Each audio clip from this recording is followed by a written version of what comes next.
They're gonna clean up your looks with all the lies in the books to make a citizen out of you. Because they sleep with a gun and keep an eye on you, son, so they can watch all the things you do. Because the drugs never work, they're gonna give you a smirk, cause they got methods of keeping you clean. They're gonna rip up your heads, your aspirations to shreds. Another cog in the murder machine. They said I'll say that you're scared the living shit out of me. They could care less as long as Yeah. All right. Here we go. Haha. What is up, everybody? This is J Train with my friend Sam coming at you. First ever podcast. I think we decided to title the show "Starting a Riot with J Train and Sam." Is that kind of what we decided on, Sam? I thought it was J Train and Sailor Sam. Sailor Sam. I like that better. You're right. So anyway, yeah, I decided to. Sam approached me. Rather, I approached her. I've approached her for years, asking her like, "Hey, let's do a podcast sometime." And we decided to do it once she saw. I guess you saw my Civil War podcast with my friends, and you kind of got like inspired to be a part of this. I mean, there's a lot of things. I've been listening to a couple podcasts myself, and I don't know. I wanted to give it a shot. I've never done one before. I mean, I was on radio back in college, and I really enjoyed doing that. So this is sort of I've longed to speak to the masses again. So The Jolt with at WGMU, right? Is that Yep. what you called it? It was the Jolt. Yep, that was my radio show for 3 years. And I did a bunch of side shows and stuff like that too on WGMU. I worked with a lot of local bands, and I miss it. I miss getting to speak of the things that are currently going on in the world of music and the world of things that Sam likes. So it was a lot of fun, would you say? Like you had on a scale of like 1 to 5, like how much fun did you have actually doing that? You're only gonna give me 1 to 5, 10. Well, I mean, 1 to 10, it's like, what's the difference between a 7 and a 5? Like I don't understand. The difference is like, I mean, I had maximum fun. Like it was an experience to cherish and to remember for forever. Like it's really cool getting to talk to people and interact with them, especially when I had musicians on the show, like getting to the heart of who they were and what they liked about the music that they were making and what they liked about music in general. It was just always a lot of fun, and getting to promote those bands that I ended up loving and getting to be around. It was just, nothing could top it. And I mean, I can't imagine not having the experience of interviewing a guitarist from my favorite band. Right. So, I mean, it was a pretty great thing. I mean, I miss it. So I just remember at GMU, and so for our listeners, when I say GMU, I mean George Mason University. That's our alma mater where I went for undergraduate. Now, they put that station in the worst possible place, right? Like, I mean, yes and no. I think had the bistro been a more popular spot, it would have been perfect placement. mm-hmm. Or if they had moved it maybe up to the second floor instead of that basement floor. For people who don't know what we're talking about, so the Johnson Center, which is where WGMU was located, was like the hub of campus, kind of, other than the student unions. There was Taco Bell and Burger King and like food in there, and the library, and they had some classrooms and stuff too. But like WGMU was on the basement floor across the basement. There was this place called the Bistro, which was like a food place, but it was the least popular food place on campus. And we were right across from that. Yeah. So the Johnson Center was really busy, but like our floor wasn't exactly the most busy. So I love the setup. Look, I love the setup a lot. It's just, it was in a very like barren part of the basement, and they could have placed it. I mean, I don't know if like when they made the Johnson Center, I don't know when it was made, or if they had the foresight to know like kind of how things were going to be, if they even had the idea for a WGMU. But like if you put like that radio station on the main floor of the Johnson Center, it would have been a lot more popular. It would have been great. Now, what kind of music did you play on the Jolt? Like mostly, because I know you're huge into punk. I played a lot of pop punk. Was it mostly punk, or like was it? Mostly punk and pop punk, yeah, like a good combination of the two of those. I played a lot of local music too, just because that was my thing. But I played a lot of like Taking Back Sunday, My Chemical Romance. I always once a show would play Head Automatica, and we'd have a dance party plus, where I would stand up in studio and dance and encourage anybody listening to dance with me. Yeah. I embarrassed myself, constantly. It was great. I loved it. It was wonderful. I miss, like I said, I miss it. I miss making a fool of myself in front of people who did walk by. Yes. See Yeah. into the station when we were doing stuff. So, like, people would walk by and see this random chick like dancing to a random like pop punk song they've never heard before. It was great. So, I mean, speaking of My Chemical Romance, I actually opened the show with that, and I apologize to people if that was not a smooth transition into our show. I promise I will work on that. Now, My Chemical Romance, right? I've been listening to them a lot lately, and it's really funny. I like to listen to music like after it's popular. Like I listen to a lot of like French oldies and old, music, old country, anything like that. But I really love the style that they portray, because it feels like they were kind of doing their own kind of art form, because I love it when music looks, I guess, kind of like art. I mean, I know somebody said, hey, you're going to be the emo band or whatever, but I really liked the aesthetic that they had, and I mean, their music was good. I mean, I think that, what's the lead singer's name, Gerard? Like Gerard Way.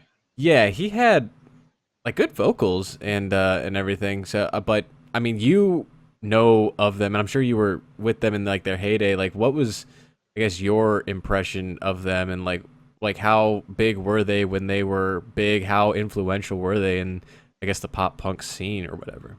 Well, it's funny because I consider their heyday a, at a different time than people like one of my best friends' name is Julie. That's her favorite band. We need to get her on this show, by the way. We do. It would be a lot of fun to have her. She's a hoot and a half and trouble, and it's bad when we get together. Like, I'm, me. I have a tendency to curse and say like really inappropriate things, and I'm even worse around her. She brings out the worst in me in the best kind of way. It's great. That's what you need from a friend. They need to bring out the worst in you. Yes, except that you need to have fun doing it. Like, it can't just be like they make you a terrible person. Like, they need to make you a terrible person, but in a fun kind of way. Right. Because we get obnoxious. It's poor Michael. My fiance's name is Michael, and he has to put up with her and I. And I remember the first time that he ever met Julie, she actually had a ring on her finger. And it was a penis, and What? It was a penis ring. And the first thing she ever did to him was touch him with her penis ring. And she's like, I touched you with my penis. Can you explain to people, because it's like audio and stuff, like what is a penis ring? It was a ring. Yeah. That instead of like a diamond or a heart or something, it was shaped like a penis. There was a little penis on the ring. Very romantic. What was it made out of? Like gold, I think, like silver or gold. It was a gold penis, and she touched him with it. And that was like his first experience with her, was her touching him with the penis ring. And then from that moment on, it was just unbreakable friendship. Yep, we're all such good friends now. Poor Michael. Where does one buy something like that? I have no idea. Probably, she can find some interesting things. She keeps sending me stuff for the wedding, which we'll talk about later. But yeah, she's good at finding interesting things. But back to My Chemical Romance, which is what we were actually talking about. It's her favorite band, and for her, I think. Oh, is it? She appreciates their newer stuff, where I am a quintessential emo kid, I guess, in a lot of ways, and I'm stuck in 2003. And I love Three Cheers for Bad Romance, that's one of the songs. It's Three Cheers for Sweet Revenge. 2003 was 13 years ago. Do you realize that? I know. I'm so old. It's ridiculous. Like, I live between 2003 and 2006 when it comes to punk music. It's pathetic, really. It is. Right. But they were the like horror pop punk band. Like, they were a little darker. They were a little more edgy when it came to like their videos and stuff. I remember watching Helena on Fuse, when Fuse actually played pop punk and not crappy, shitty hip hop. I'm sorry, but that TV station went downhill so hard. I think a lot of TV stations are having a hard time. Summer like programming, and like they used to be awesome, and they just don't do it anymore. But that video is like this like goth dead looking girl dancing, and it's just gorgeous. It's beautiful and dark, and they were just that, that band you could listen to when you were in the like angry, upset kind of like mood, and you needed to like vent a little. Like, it was it was always great to listen to. And then I remember when the Black Parade came out, I felt Yes. like they sold out so Really? hard. I started hearing them on the actual radio. Yeah. And for me, as scene, I guess as it is, I feel like when bands get exposed to that kind of popularity, they lose a little bit of themselves in that, Now, and was their it because they music. were getting like successful and people were like enjoying it that you didn't like, or they Well, just their sound took a dive, or what? I mean, I listen back at it now and I don't feel exactly the same as I did then, but at the time it just felt like they were being influenced by what they had done before, but also what the record labels wanted for them to actually get on the radio. I don't This may not be making any sense to anybody but me, but like it just sounded more polished, Uh, which I Michael and I have a debate. There's this one Amberlyn song, which is another punk band. This I'm trying to explain myself so that it makes sense. Where they recorded two versions of it. The first version came out on I think it was their sophomore album, and the second version came out on their like fourth album. Aha. And the first version is a little grittier and a little less polished, and I like it better. Okay. The fourth album version is more cleaned up, more polished, the vocals are smoother, and Michael likes that better. The second version was actually released to the radio and played on the radio. Okay. Now, I guess it might. Oh, sorry. No, go Were ahead. you? No. Say what you're gonna say. So it kind of, and I don't know how punk is, but it might depend on the genre. Like I know black metal because I listen to a lot of black metal. Yes, you Right, do. Your soul is black. dude. I'm so edgy. I'm so intense. You're so dark. But they're like black metal, especially like it has to sound like it was made in someone's garage with the worst equipment ever. And like only 3 like vinyls released ever, and like it needs to sound like it was made like underwater, you know, with I don't know, like a 1970s computer or something like that. Like that adds to it. I don't know if punk's the same way. I think there's something similar to what you're saying. Michael, I'm talking about Michael all the time because he and I talk music a lot. And one of the things he has said to me is that he doesn't like the way like the guitars and stuff sound as much and the vocals because it all sounds like they're like mumbling over their words and things like that. Like it's not as clear. Hmm. And so I guess that probably there is an element of it needs to sound like for me, one of the things I like is when it does kind of sound like they've been practicing in their mom's garage for, a long time and this is their big break or whatever. It But kind it of gives it, I still guess, doesn't that. sound perfect. If it sounds perfect to me, it's not as good as it would have been if it wasn't perfect. When it sounds perfect, that means they went in and they chord corrected and they used auto-tune when things Yeah. are, and I don't appreciate that as much. I want to hear the raw vocal. I want to hear the flaws in your voice. I want to hear your stutter. Like I want to hear that because that gives it more emotion for me. And when Black Parade came out, it just felt too polished for my tastes. I totally get that. By the way, it's like if somebody like maybe hand makes you something as opposed to like it was just made in a factory. You know? Yeah. Yeah. And so I have that same dilemma with Fall Out Boy. Fall Out Boy is a perfect example of a band that I used to really love. Loved them. And as they got more popular and got signed to a major label, their music got more polished and I just stopped listening to it. And then they put out that song, My Songs Know What You Did in the Dark. And Okay. Jason, I legitimately can be asleep in the car and it comes on the radio and I will shudder in my sleep if I hear it. Michael can testify to that. We were on the way to Atlanta and it happened twice. Would you rather hear that on a 10-hour loop or a Nickelback CD? Oh, dear God, don't make me pick. Don't torture me like that. Don't do that to me. That's just fucked up. Oh, man. I don't want to have to pick. By the way, like, oh, go ahead. But funny story, actually, at our wedding, we picked a My Chemical Romance song to play. That's a really romantic song. That's from their fourth album, actually, I think it is. You should invite him to the wedding. Why not? Well, they're not doing anything because they're not together anymore. That's what I'm saying. Like, okay, so why did they break up? Like, why? I mean, I know that from what I was looking at, Gerard was just like, I don't want to do like this style anymore. But it's like they're not doing anything, right? Gerard does some stuff. He has some solo projects going on, and Mikey Way, which is his brother, and he was I want to say bassist. I may be wrong. Don't quote me on that. he's doing a solo project too, I believe. So they are Okay. doing things on the side. But yeah, I think it because My Chemical Romance was considered a specific genre. They were considered, some of the kings of emo.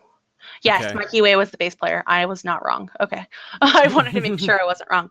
Um, that like musicians like Gerard Way, who is a very talented musician, like he's great.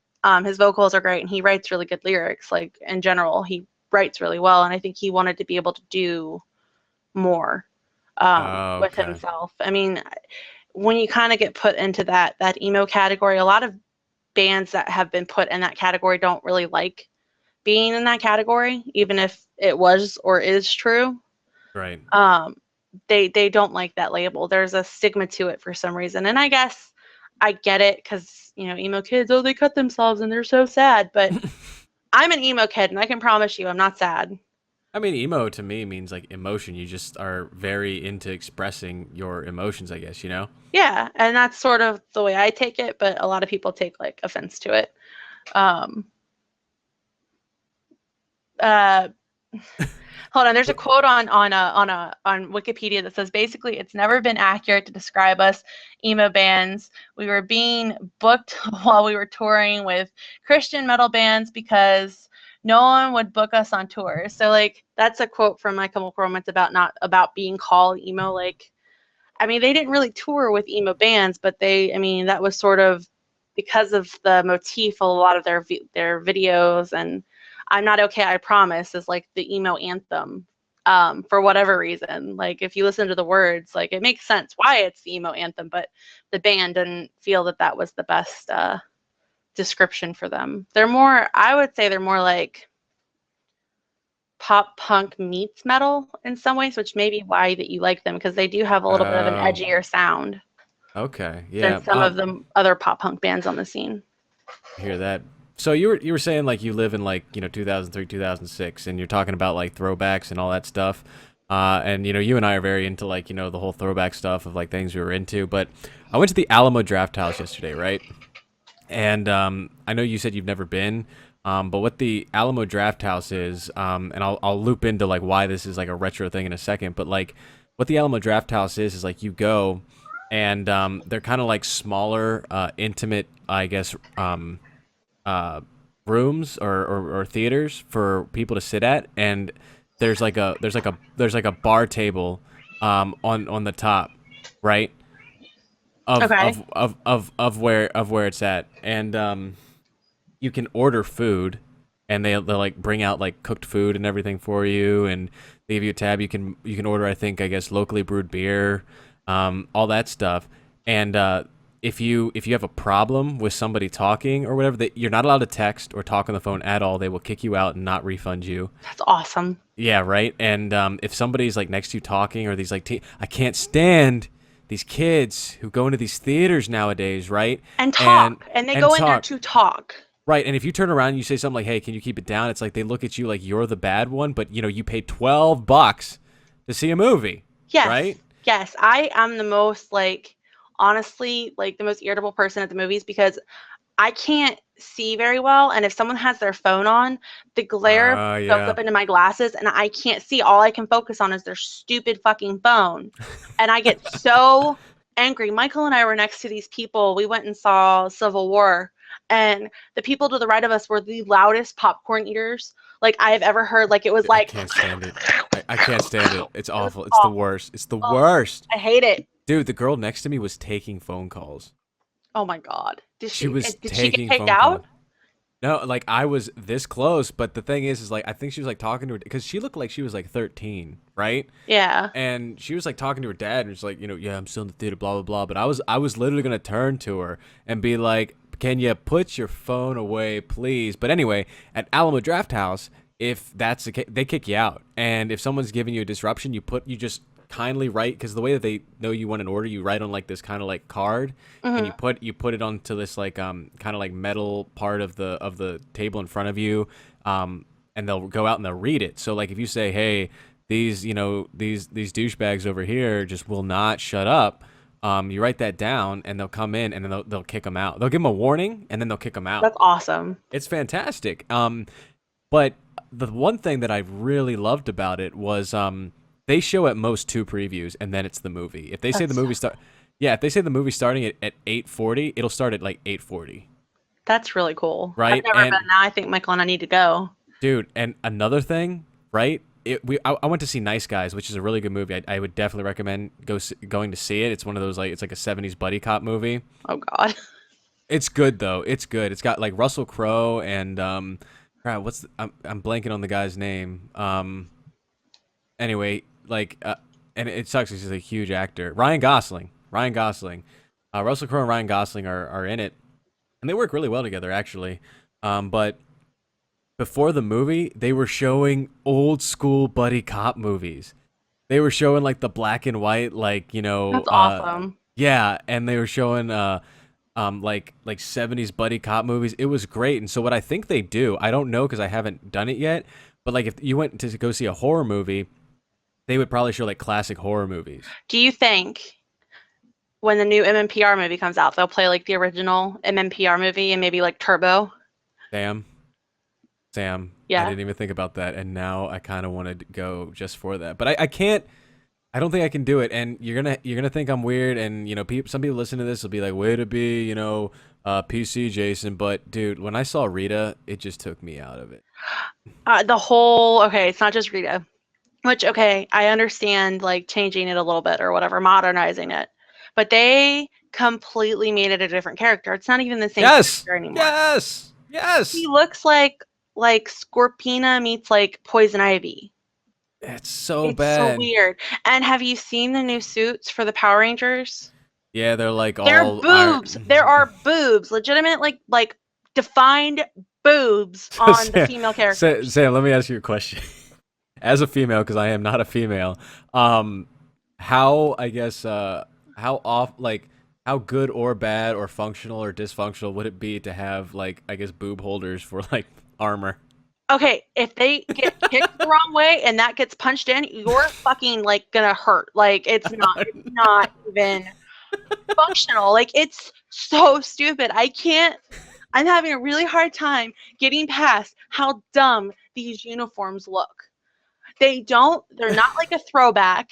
Like they're just stupid. Like why do the girls need boobs? Why? Why didn't they give the guys cod pieces? Armor looking stuff. Like why can't it be like latex like it was before, so the boobs just sort of are there, but they're not like you just look and all I fucking see is boobs. all I can focus on is the boobs and how stupid the helmets are. Like how can they even see out? Like the Pink Ranger one, like how can she even see out of that damn thing? It looks ridiculous. They're all I just wish they would do like a legitimate throwback, like Civil War throwback Spider-Man, like his original costume. It was great. It was fantastic. Yes. Like, and I'm not saying they have to do it exact. I understand changing the colors up a little bit. The colors are fine, but the suits themselves just look so ridiculous. Like it's a shame because they had an opportunity to have a lot of people want to go see this movie, and I think that the original fans are going to be real dissatisfied with what they've chosen to do so far. like the things that they changed are not even on like the top 3 list of things I would change in the original, right? Yeah, like, no. They're changing some of the best parts. Like the costumes were great. The costumes were great. Yes, Rita was great. The Pink Ranger suit had a little skirt on it. Like it was fine. Do you know why the yellow one didn't have a skirt? Because it was originally a guy, I think. Yeah.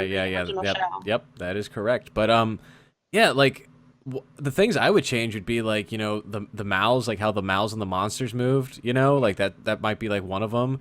What else would I change? I mean, I'm not really sure. Maybe the city that like is being destroyed or whatever, or maybe you could even change the action sequence of the Megazord being formed, I guess. Yeah, you could do that. Well, with the way CG is today, they may be able to do something really cool with that. Like there were things that they could do that would have been fun and would have been just as cool. But to completely redesign, it's not the same thing anymore. And for them to call it Mighty Morphin Power Rangers is just not accurate, I don't think, because that's not what they look like anymore. They look like weird bug robot things with boobs.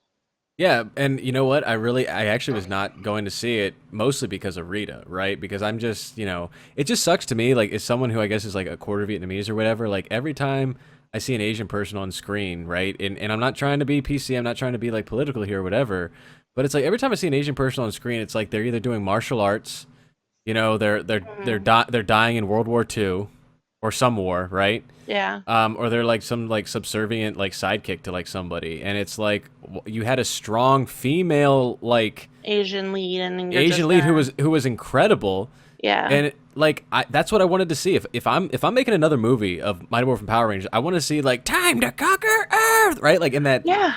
you know, and it would have been great. Look, I would have loved it if like they even did like the not synced up lip syncing.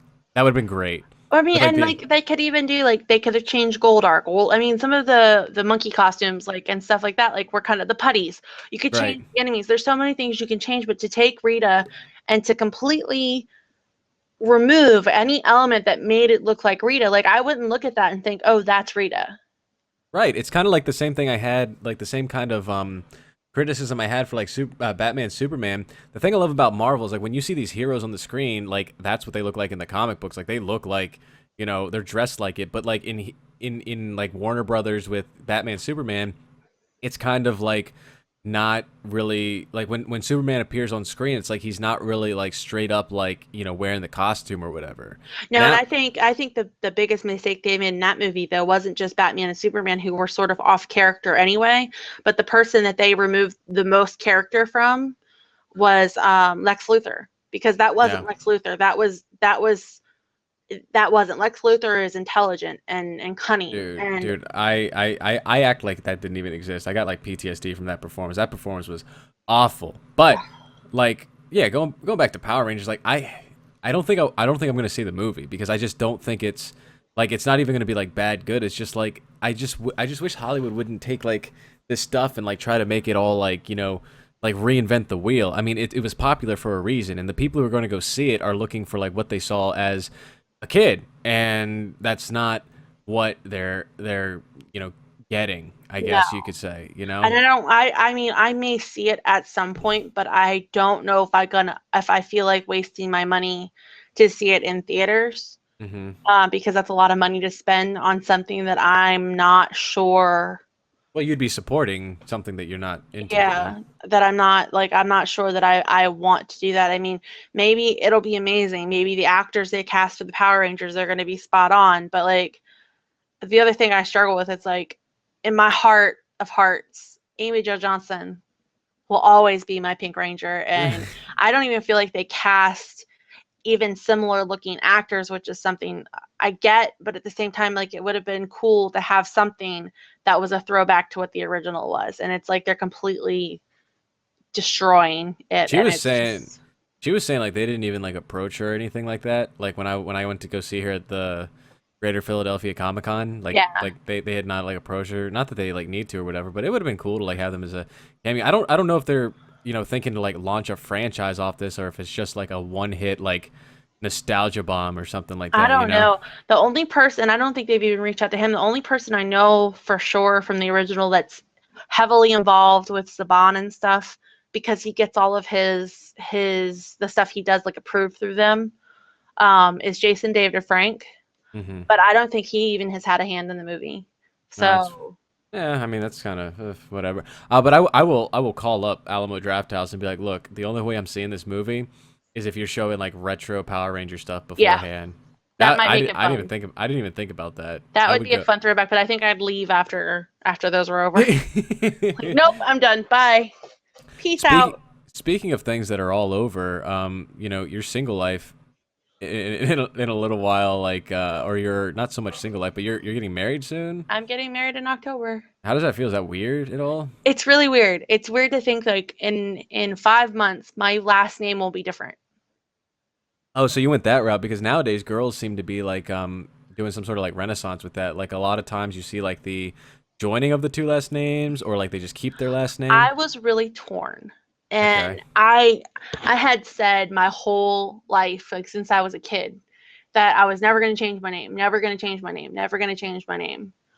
And I had been adamant with that on with all my previous relationships, but with Michael, I don't know, it's a different kind of relationship that I have with him, and I just kind of knew that was what I wanted to do. Like, I wanted to take his last name. I want us to be like one family. I want us to be, Oh, so you fell in love. I really did.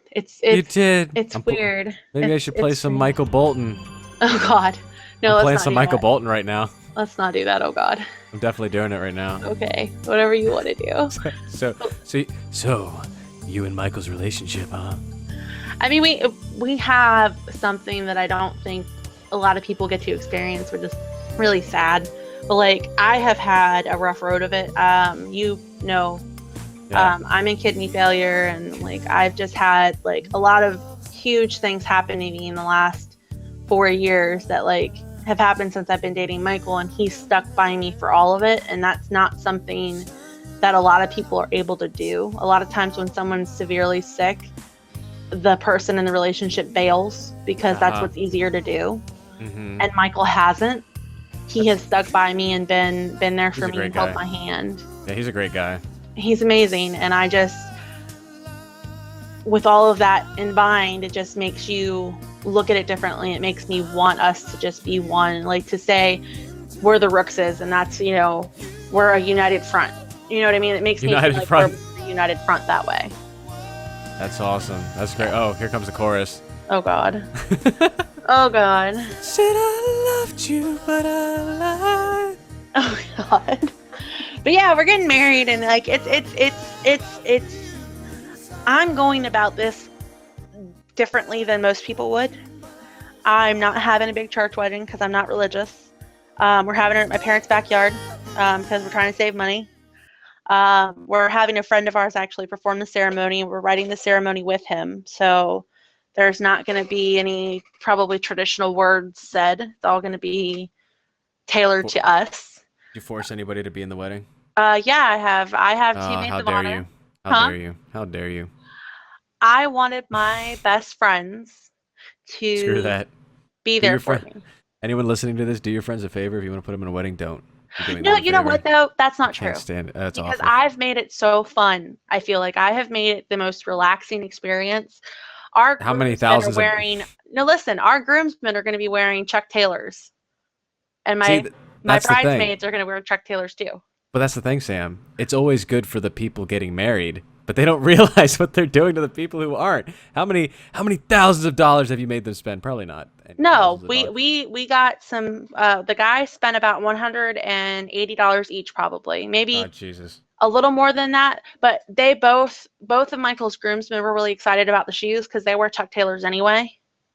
So they're things that they can use again. Same with the suits. I asked them whether they wanted to buy a full suit or not, and they were both like, "Yeah, let's do it because I can use it for work." Same with Michael. He's going to be able to rewear his suit too. Like, we're not going with tuxedos. It's all stuff that they can reuse. The same with my bridesmaids. Both of their dresses can be worn day-to-day life. Like, they're not crazy fancy or anything like that. In fact, we got them on sale. And the same with their shoes. They both wear Chuck Taylors on a fairly regular basis. So it's not making them buy anything that they can't rewear or reuse. I am anti-wedding, Sam. Why are you anti-wedding? Why? Oh my goodness! Why? And you know what? The groom or the bride-to-be might be listening to this, or some people whose weddings I am attending might be listening to this. And I want to tell you, it's kind of in jest, but like, I agreed to be in a wedding, right? Because I really enjoy this guy's friendship and everything like that. It was the worst decision I ever made in my life. Why? It's just like I didn't know what that entailed. I had no idea what that entailed. And like, I'm happy to do this stuff for this guy, but it's just like, it's like you go here, spend money, you know, and like, and it's like, if you at any point in that time say like, this might be a lot, you know, it's like guilt tripped, and like the expectation that of like what you were required to do. And if you say anything about maybe not doing it, it's like, you're ruining my day, like my big day. I think it depends on the person. Awful. I don't think that everybody's like that. I don't think that it's fair to put that on everybody, because I haven't been like that, and Michael's certainly not like that. Yeah, I mean, I can't. I mean, so far, it's not September yet when you guys start saying like, you know, hey Jason, we need you to be. No, I'm just kidding. But like, we have only asked you to do one thing, and the only thing we asked you to do, you were more than willing to do. But if you don't want to do it, you don't have to do it. We never said you had to do it. We never. Have that expectation. If you think you're uncomfortable, we're not going to ask you to do it. this person, I mean, it's cool because he might be the only guy to ever have Jason, in his wedding, or the J Train in his wedding, because I don't know, like, it's like I just want to show up, you say your thing, and then I dip. But it's like, you got to take off work, and you got to spend all this money, and you got to like do all these commitments, and it's just like I don't hate weddings just because of this experience. Like, I think the idea of dropping thousands of dollars for a party to be like, hey guys, we're official now, is just kind of weird to me. It's like, I know I would be perfectly fine. Like, let's say one day, like, I decide, against my best judgment that I want to get married, right? I would be. I hate that you put it that way, but okay, go ahead. Well, it's like kids, right? One day, if I want to, realize that there's nothing worth living for anymore, I'll have kids. But like, like I'm I not just having kids, so I don't have to have that dilemma. Oh man, like I just know in the gym when I walk up to people and I talk about marriage or kids, I just spring this on them. I say, was it worth it? And there's always like a 5-second pause, and it's not yes. It's always like 5-second pause. Well, 5-second pause. Yeah, right. But it's just No. but I'm kind of getting off topic here. What I was saying is, if one day I decide, if someone puts a gun to my head and I have to get married, right? I just want to walk up to the courthouse, maybe invite my mom and dad, and my sister if she wants to come, be like, hey, we're a thing now. And it's over. But, I know that girls aren't like that, and they're going to want that. But to me, it's like, if somebody's going to give you all this money, like, and it's always this, Sam, too. You haven't done this, but like every girl especially does this. It's like, every time I say, why don't you just take the money and travel? Why don't you just take the money and put a down payment on a house, pay off your student loans? That seems like the financially, like, I guess, good thing to do. It's always this. Well, her parents are paying for everything. Oh, believe me, I wanted that. We're having a small wedding, right? It's just like, but you really want this. It's like, and I think the I don't problem, know. Jason, is number one, you haven't experienced what like I've experienced, but like you're missing the point of what a wedding is for. What? Educate me, please, I because will. like nobody's been able to like make me see the light yet. Now, in a lot of cases, now my case is a little different, but I'm going to give you the tutorial of what most people, what their reasoning is. Number one, a lot of people who are religious, weddings are really important in the Christian faith. Okay. From what I understand, it's a rite of passage, and right. for the union to be celebrated in front of God is a very important life step for those people who believe in that. And that's why a lot of people get married. Now, why they spend the money that they spend, I can't tell you, because I don't quite understand that myself. We're trying really hard not to spend that much money. I mean, I'm not going to say we haven't spent money, but we're trying to keep it under control. How much money did you spend on that cake again? You don't have to say it on the podcast. But Our like, cake was the most expensive thing we've got, but it is one of the biggest centerpieces, and it was something that was really important to me to have because we're told me having an that outdoor price. wedding. So we're not going to have a lot of decoration. So it's sort of a centerpiece and one of the main decorations. We spent about $700. I think it might have been more than that. On a cake? On a cake, yeah. What is the cream made out of? It's delicious. Gold? Well, it's the labor that goes into it. It's a piece of art. What? We're not having a plain cake. It's going to Did be. they have to fly out to like It's Aztec, Mexico to get the chocolate? no. Did they have to like It's go out labor to, intensive. like, Our cake Italy has a to very get the specific cappuccino? design.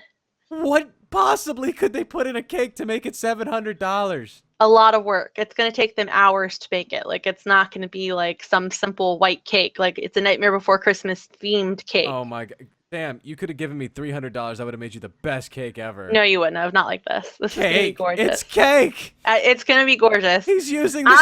He's going to admit Giant and he's that buying. is the most frivolous thing we've done, but it's worth it to me. Like, Jesus. I'm really excited about it.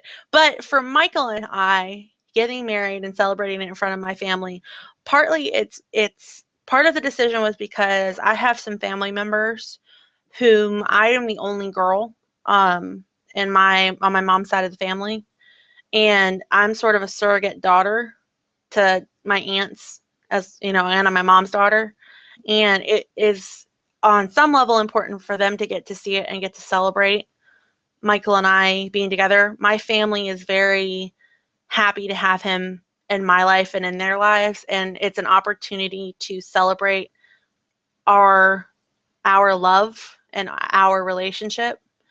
And for me, it's an opportunity to stand in front of, for the ceremony at least, a small group of people and say some things that I think are really important that I want Michael and my family to know.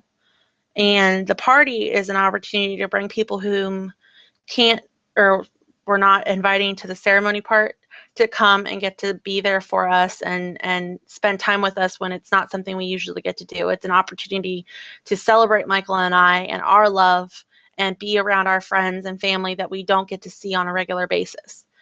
Weddings don't happen very often, and Michael and I live pretty far from his family and my family and our friends. And so it's an opportunity to get everybody together and have a moment in time that's happy and blissful and is about sharing love, and this moment in time where I and him get to stand in front of everybody and say, we choose to be together. We choose to make this official. We choose to make this a moment to remember. And you can look back on it and go, I remember getting to spend time with these people, and I remember laughing and smiling and crying and being happy, and I'll never get to have that moment again. I guess my issue is that I hate people, and I don't like to, and I don't like to, like, I guess, be like chauvinistic like that, like especially when it comes to like affection, right? Like I'm not one of those. Maybe it's the Asian part of me. I don't know, but like weddings are just, and by the way, tell Facebook that weddings don't happen all the time, because it seems like everyone's getting married, and then like it's like babies rain from the sky on Facebook. It's like baby, baby, baby. It's like, Well, I can tell you, Michael and I are not having children. You We've should made that adopt one. decision. I can't have children, and we don't really want to have children. So Yeah. we have a cat. That's our baby. Luna. Luna the cat, and she's sitting right next to me, like cleaning herself. I'm like, great, thanks. I think we heard her earlier. She Yeah, like you barged in the probably door. She's did. like, I want to be part of this podcast. She was hungry, and I like looked at Michael and like pointed. I was like, get her out of here, because she was Yeah. being loud. She's very loud when she's hungry. But Yeah.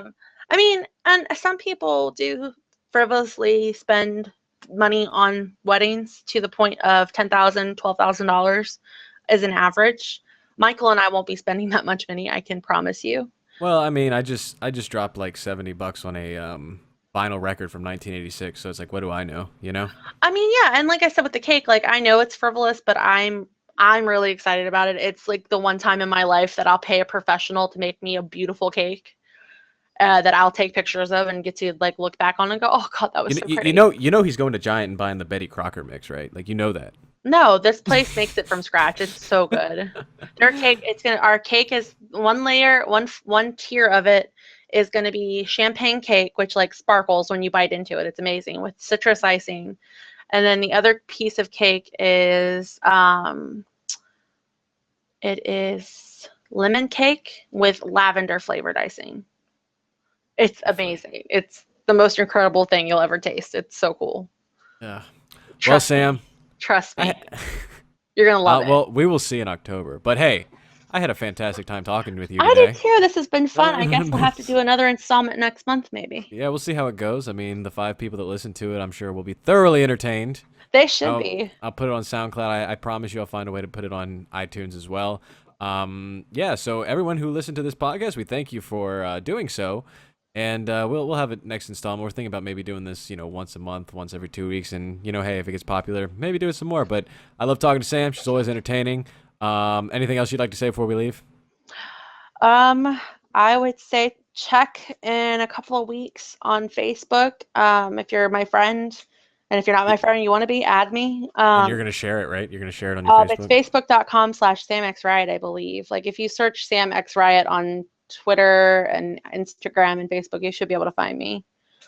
All right. I will be doing some promo shots for Jake Meekmos, who is a singer-songwriter out of Northern Virginia. So in a couple of weeks, check back for some pretty cool pictures, hopefully. All right, cool. All right, everyone. Have a great day. And until next time, I'll see you later, Sailor Sam. I'll see you later, J Train. See you. Bye. Bye.